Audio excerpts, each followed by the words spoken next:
Welcome to the Beyond the Lines podcast. In a world filled with so much division, we want to do something about that. We all have these lines that we draw in the sand where we just feel like that's where our limit is. We can't listen past that line. We can't love past that line. We can't even understand somebody who's on the other side of the line. But our goal with this podcast is to listen to all people with the dignity that they deserve, even if we disagree with them. My name is Jonathan Miller, and today I have Clayton Eddleman with me here on the podcast. It's good to be here with everyone digitally or however you're viewing or listening to this. Yeah. Yeah, and welcome everybody who's listening. Today we're going to be recapping a couple amazing guests that we've had on the podcast these last couple weeks. We have Dr. Jeff McGee, who came and talked with us, that just recently released, and also Diana Oestreich. And man, what a bunch of wisdom indeed to listen to. I mean, I was just absolutely honored to be in the same room with Diana Oestreich, and I think you probably felt the same way with Dr. McGee. Yeah. Well, I consider ourselves, like you, me, and DJ, pretty lucky that we get to like sit down and have these conversations with these people just in that kind of that regard or that manner. So I'm definitely blessed in that sense to be hanging out with them. Yeah, and getting to learn so much. Yeah. So what we do with these little recap, well, first off, how's your summer going? Before I just dive in, sometimes I just dive right into things and like, let's have a little personal element here. How's your summer going? My summer's been good. It's been a lot of fun. Not really enjoying the heat of Arizona, like probably most of us aren't. But I've had some time to get away and relax. So it's been fun, like, listen to the podcast while going on some trips or whatnot. So that's been good. But yeah, excited for all that's to come, kind of coming up here for the fall and the winter. How do you feel about listening to yourself on a podcast? Oh, Is it weird? I do not like it. Yeah, I was re-listening to the Dr. McGee one, and I'm just like in my car just driving, and I'm just like, oh, come on, finish this question. Come on, I need Dr. McGee to start talking because I just don't like my own voice. But that's just me. That's personally. But like when you or DJ are talking or any of our guests, I'm like so tuned in, so dialed in. Mm-hmm. Yeah, I'm sure you're just saying that, but at least for me, yeah. No, you guys are good. Yeah. Any fun things happening this summer for you? Just had some trips. It's wedding season, so like a lot of my friends and my wife's friends, they're getting married, so doing a few different weddings here and there. Got another one coming up in a few weeks. So, but yeah, had a good family trip to Montana, which if you've never been to Montana, it's so cool. Like we went to Yellowstone. It was awesome. Saw grizzly bears. That was really cool. Mama and her two cubs. Wow. So kept a fair enough distance. Cool. But yeah. Have you ever performed a wedding before? I have. Yeah. Yeah. How many? 2. 2. Yeah. Nice. Done some weddings, done some funerals. They're both interesting in their own ways. Yeah. Yeah. Totally different. Very different. And I think, but my favorite part for either is just getting to be there for the family, whether it's celebration of new life beginning together or celebration of someone's life. I really just see how God works, like in those moments when you're with the family, meeting with them. And it's a blessing for me on that end to be kind of receiving that as part of kind of being a pastor or someone who officiates. Like even if we were talking about Beyond the Lines real quick. Yeah. I did a funeral about a month and a half ago, and it was for a child, and it obviously tough when it's for a kid. But this family just like they brought me in as if I were as if I were part of their family, and it made me just realize like, wow, like no matter the pain or the hurt or the suffering you're feeling right now, like you are loving me so well. You're going beyond the lines, of just, hey, you're the pastor who's doing this. Like you're bringing me into this family. And so, yeah, that was for me. I mean, that's when I talk about like, it's just as much a blessing for me. That was something where it was like, hey, we want to love you and go beyond the lines there. Yeah. Wow. That's incredible. And such a hard time to be able to, I don't know. I mean, if they've treated you poorly, you would have been like, well, I get it. Right. Which no one ever does. But yeah. I mean, I can only imagine just like the pain and the emotion felt there. Obviously, I've done funerals and I haven't ever cried at a funeral. This one, I mean, I was crying while doing some stuff and officiating. It's just tough, but yeah. Wow. Well, thanks for sharing with that. Yeah. And it kind of goes into the first thing I wanted to talk about with like Diana Oestreich's podcast that we talked about. And in her book and in the podcast, she talks about this situation where she, in the Army, had to choose between if she was the driver, and it never came up. It never happened for her, but they were all told this in orientation, basically, in Afghanistan. They're like, if you, or in Iraq, I can't remember which one they were in. I think it was Iraq. Okay, Iraq, my bad. But they were told that one of the tactics of the terrorists was to push a child in front of the caravan, the United States caravan, and stop them so that the back could be ambushed. Right. Assuming that the officer would stop for the child. And she said it was an impossible question that I've never been faced with before, to have to choose between a child's life, an Iraqi child's life, and those in the back of the caravan for the army, her brothers and sisters there. Like, I don't know. I just keep going back to that. I'm like, that's not something I think about when I think of war, is having to choose between a child's life and their value and the lives of those in behind me. Because, I don't know, what's really crazy to me is, like, I think most people here, when a American child is in danger, would risk their lives for that child. But they were asked to not risk their lives and just keep going because it's an enemy's child or an Iraqi child. And I don't have answers, but she said that's just an impossible choice. And I was like, that is an impossible choice. It's not black and white. It's complicated. It's like, whose child is more valuable? Whose life is more valuable? The child is not choosing this. Right. You can't even say that. Like, they chose this. They're fighting. This is war. It's a guy with a gun. It's a child being pushed in front of a moving truck. I don't know. Did you have any thoughts about that? Yeah, I mean, that one struck me because, so a little bit of my background, and we talked about this in one of our episodes a few months back, but, I was at one point very interested in pursuing a career in the military and whatnot. And so it really struck me just the reality of war, and even thinking about when I was younger. And she kind of talks about it like, pledging your allegiance to the country, to the cause, versus pledging your allegiance to God. And so just hearing that, it made me just kind of wrestle with like, man, like that really is an impossible decision when you might have gone into this with a mindset of, hey, I'm doing this for my country. I'm doing this for God, essentially, then because it's for my country. And then when she was just saying, she's in her bed that night, her cot just like trying to hush her cries, and she's praying, and she just prayed out to God, and she felt like God was saying, hey, I love them too. That's what really struck me. I'm like, okay, yeah, you gotta peel this back and look at it from a lens where it's a lens that I think is unique to Christianity, maybe, of just, you're not looking at it from like a military perspective or a my team versus your team, but looking at this of like, we are one team. We're human beings, and God loves all human beings, no matter what you look like, where you were born, how you were raised. And, that even ties into Dr. McGee talking about the one human race, which is funny how that happens. But yeah, that struck me. And like, I don't envy anyone who has ever been put in a position where you have to make that decision.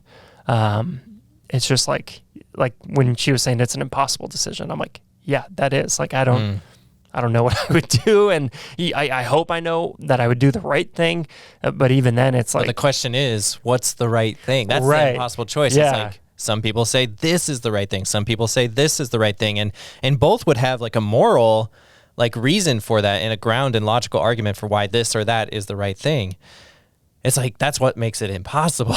Right. And then it's even harder when you start throwing in the teachings of Jesus, and she's talking about like love and pray for your enemies, like Jesus tells us to do. And it's like, well, how do I love and pray for people who are trying to do harm to myself or others around me? And like, that's just a tough concept to wrestle with. And I think we're fortunate that people like you and me and DJ, we don't have to think about that every day, because there's not a whole lot of scenarios where I say our lives are in danger necessarily. Yeah. But the idea of still loving and praying for people, people who, as Jesus would say, are your enemies, that still applies for sure. Our enemies are almost sometimes more like their ideals, like, rather than I'm going to walk out my door and I'm going to be confronted possibly with a threat to my life or a person that is my enemy like that. Where I live right now and all that, I don't have to deal with that. And that's definitely a privileged life to say that, because not a lot of people in the world can say that. And there's lots of people in danger. There's lots of wars going on right now, even as we speak. It's something to be grateful for. But sometimes I think our enemies are ideals where we live, or people who hold certain ideals, and we draw those lines and say, I can't love beyond that, what you're saying there. I just can't. Yeah. Or even the ideals, like if you look at, the series that we're in as a church right now, the Credentialed Life, and Caleb last week and talked about goodness and kind of going beyond that. Like sometimes our own idols are the things that are our enemy. Like we're having a hard time pushing past that and loving beyond. Like, hey, my idol right now is comfort. I don't really want to get out of my car when I'm pulled up at the stoplight and maybe actually pray for the person who's there, who's asking for food or for help. But yeah, that kind of, I think, ties into like what our everyday enemy might be. Is it's ourself. And she talked about that with her kids too. It's like, hey, God made people to be good, but it's you who have to make the decision every day to be a good person and to love people well. So yeah. But yeah. And you mentioning the homeless thing, I loved Diana Oestreich's like desire to just, she said, I'm going to be with the homeless until there are no homeless people, anybody without shelter in my city. I'm going to keep doing it. And something that was convicting for me, she said, you can't love someone you don't know. And she said, if you don't know anyone's name who is without shelter, you are not loving them. Yeah. And it's like, I don't. I don't. And how can I say I'm loving them? I don't know their name. I don't know their story. I can tell you with total honesty that I have thought bad things about, I see somebody on the street that is obviously without shelter. My first thought, I've almost been trained, is like, they there because they deserve it. But I don't know their name. I don't know their story. Right. How is that loving them? And even if they were there because of their own choices, that's not how Jesus treated people who made bad decisions. He didn't push them away. He walked up to them and he loved them and he said, you're forgiven. Right.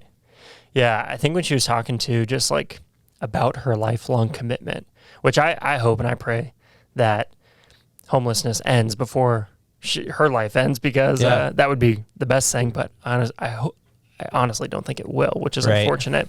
But I love the idea of kind of choosing something to be like, what is your lifelong commitment going to be? Like, how are you going to go and love those people and be a peacemaker there and love and just care?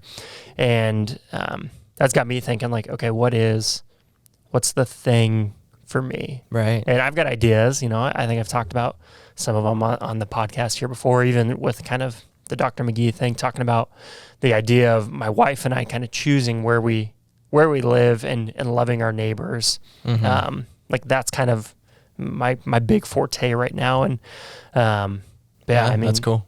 There's so much to take, I think, from just what she modeled of like, hey, here's how we're going to go and love these people.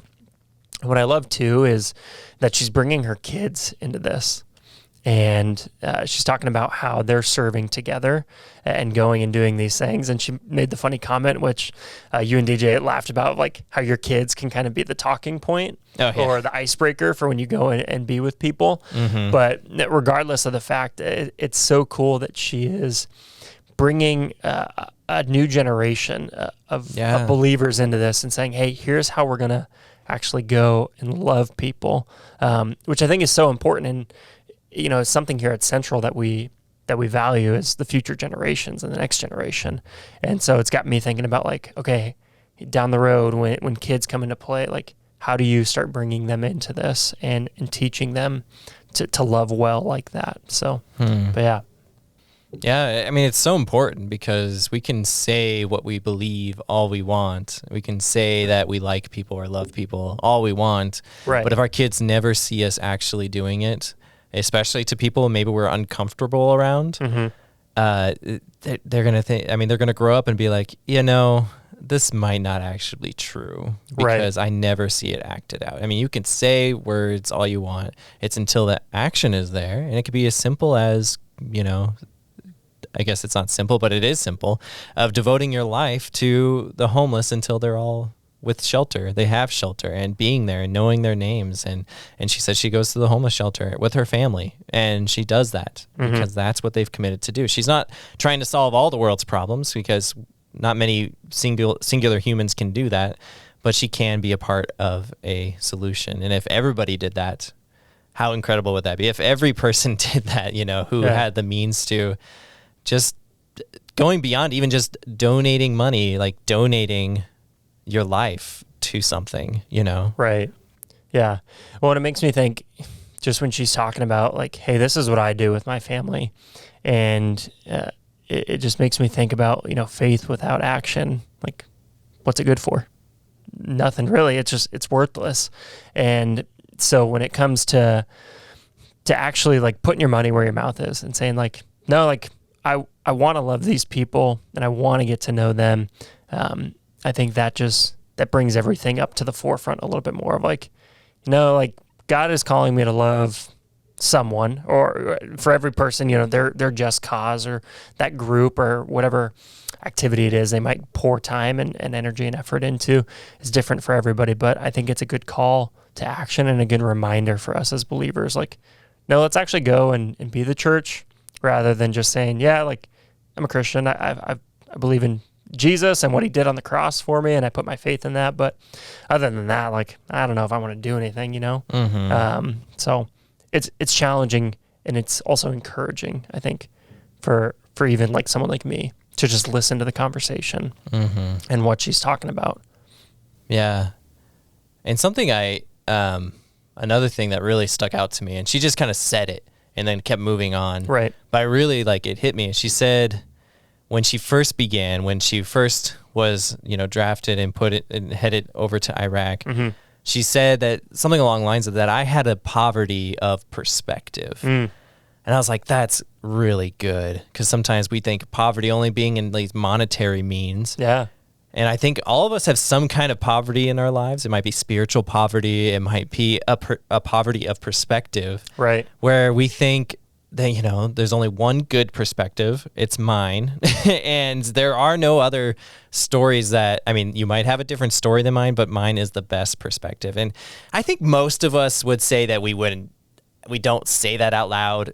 We don't, that's not something we proclaim. Most people don't say that out loud or anything like that. But I think a lot of us, including myself, have thought that in the past. Like, well, you have a perspective, but I have the best one. And but really we have this poverty of perspective. And if you want to really go even further with this analogy, I'm thinking of all the people so often monetarily poor people are often blamed for their circumstances without anybody ever getting to know them by people who aren't dealing with that as much, like me, because the thing is like, oh, they're lazy. They're there because they're lazy. And I think the same is true for a poverty of perspective. Is like the reason you have a poverty of perspective, it might be because you're not willing to go outside, and do the hard work of finding that perspective, right, and learning more. I'm sure that analogy breaks down quickly, but I'm just thinking it through right here. It's like poverty of perspective. That is something I think we all need to be reflecting on, is where do we have that poverty of perspective of our lives, and what can we do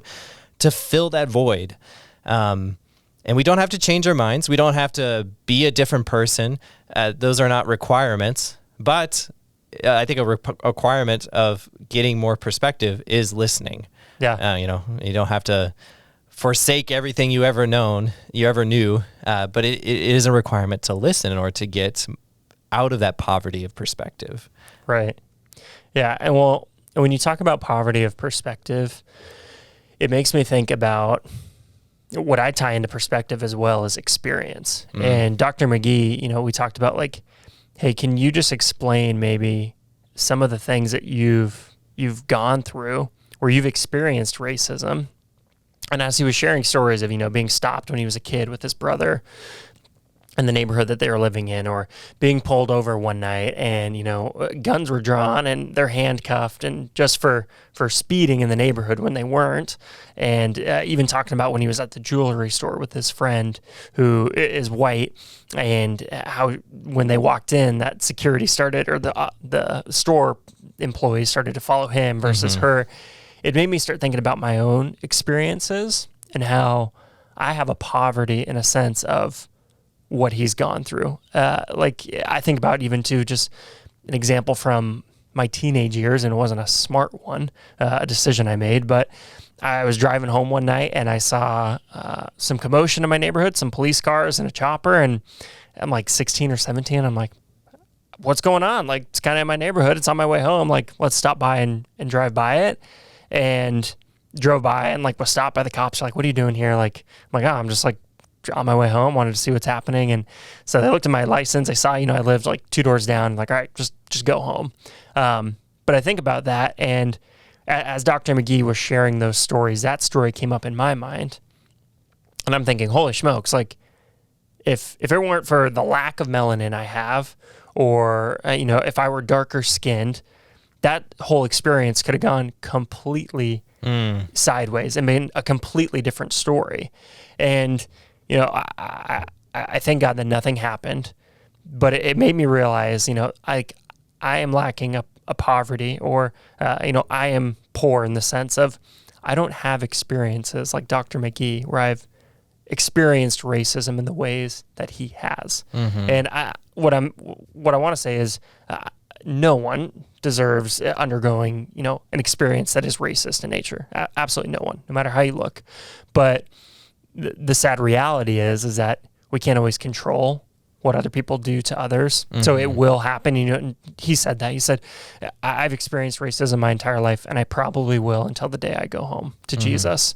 And that's sad, and but it's how he views the reality. And so what I think about, is the poverty of experience. I don't have those experiences he has, but what can I do to kind of listen and not experience, but learn to understand or grow in ways where I'm gaining new perspective or learning what others might be going through. Because in a reality, that's loving beyond the lines. When you start to learn somebody else's story, you start to hear what they've gone through, I think it gives you a renewed sense of empathy of, hey, this is different than what I've experienced, but I hear and I see what you have gone through. And because of that, I want to be a part of it now, and in helping and ensuring that just doesn't continue from now and future generations.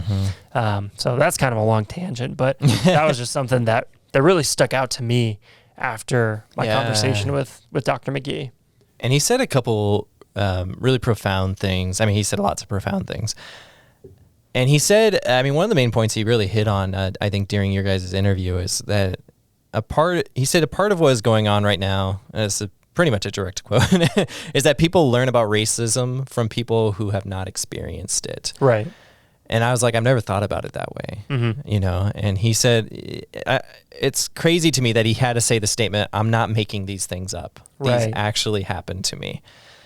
And he goes on to talk about how he experienced trauma because of them. And trauma is real. I mean, most of us have some sort of trauma in our lives.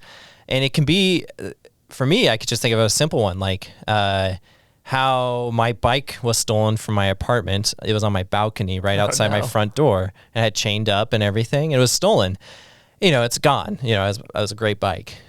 The trauma, the small itty bitty trauma that came with that is now that me and my wife didn't feel safe anymore. Somebody had walked up onto our second story balcony, up the stairs, snipped the wire while we were still in there and stolen the bike. What else could they do? There's this fear that suddenly starts to crop up because of this small incident. It's just a bike.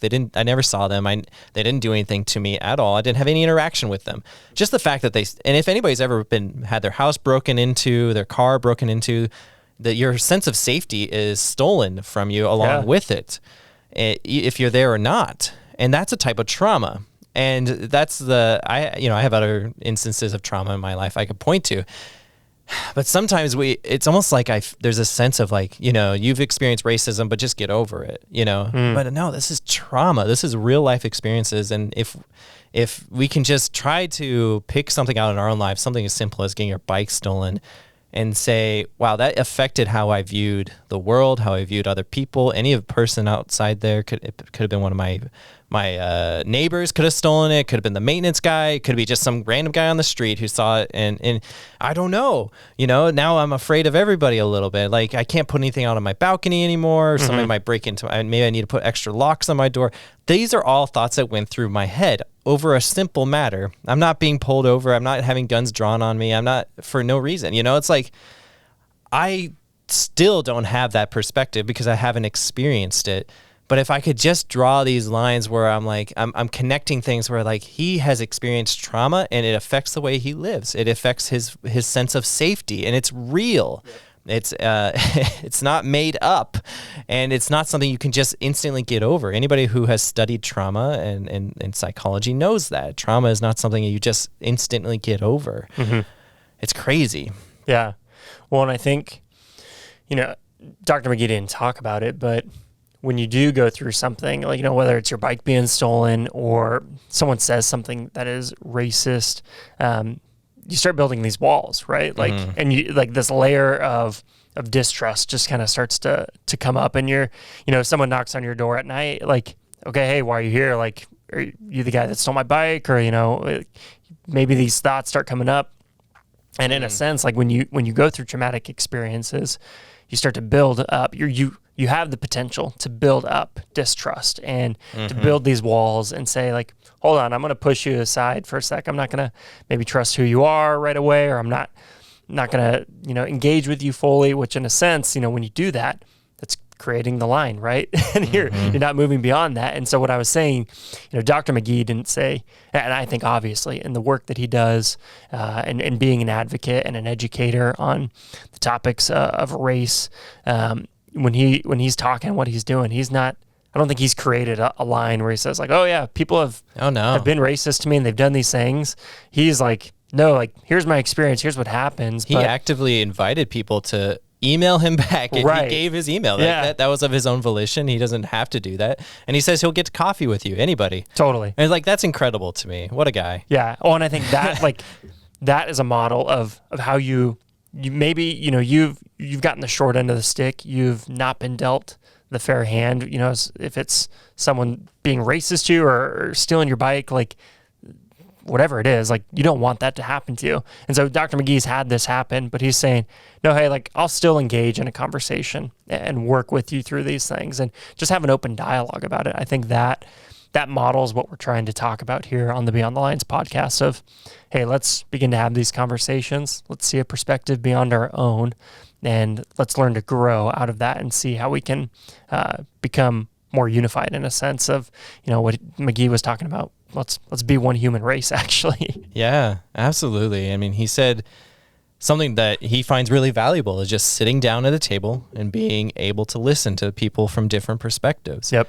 And I love that both of them, Diana Oestreich and Dr. McGee, both talked about perspective. It's so important that we hear that.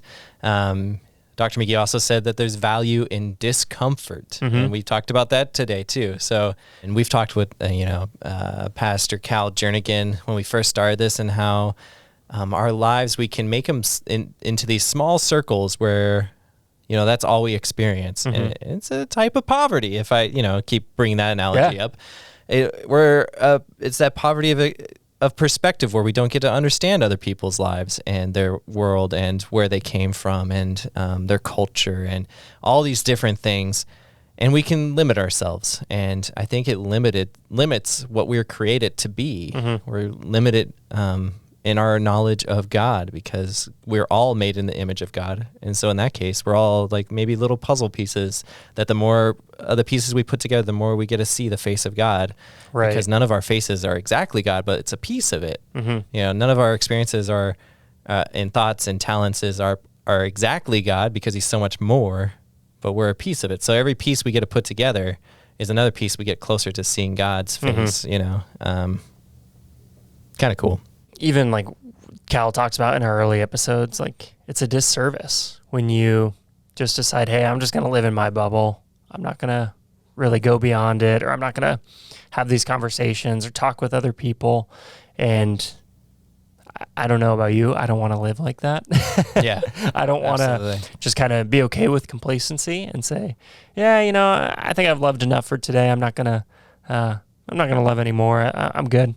Hang up my badge and call it a day. But yeah, I mean, I keep saying it again and again. Like, we're so lucky just to have people like Diana and Dr. McGee, just where they come and share their stories of like, hey, here's how you can learn a little bit more or grow a little bit deeper and continue to love others. I love it. Absolutely. So I highly recommend you go check out, if you haven't already, The One Human Race by Dr. Jeff McGee, and Waging Peace by Diana Oestreich. And just read them with an open mind and learn something. You don't have to change everything about yourself if you don't agree with everything. They're not asking you to. Right. They're just sharing their stories and their knowledge, and it's vast. So check it out. Yep. Yeah. Well, that's the thing. You can read a book that you don't necessarily agree with, but you can still read it and just say, what? Just learn. You can learn from something. Yeah. So thanks for watching, or thanks for listening to the Beyond the Lines podcast. This is one of our recap episodes where Jonathan and I just got to hang out and talk about our episode with Diana Oestreich and our episode with Dr. Jeff McGee. Both of those are great episodes. If you're somehow listening to this before listening to those two episodes, go back, go find those, and check them out, because you're gonna want to know what we're talking about here, or what we just talked about. So, but anyways, we are from Central Christian Church. Thanks so much for tuning into the Beyond the Lines podcast, where we are just trying to love beyond the lines. We're trying to see those lines in the sand that we draw and say, hey, I'm gonna go beyond that and love beyond that. You can check us out at centralaz.com, and if you're in the greater Phoenix area, we'd love to have you come to one of our services on the weekend, or you can check us out even for an online service. But that's all we got for today. Thanks so much for listening and watching, and we will see you guys on the next episode. Bye. Peace.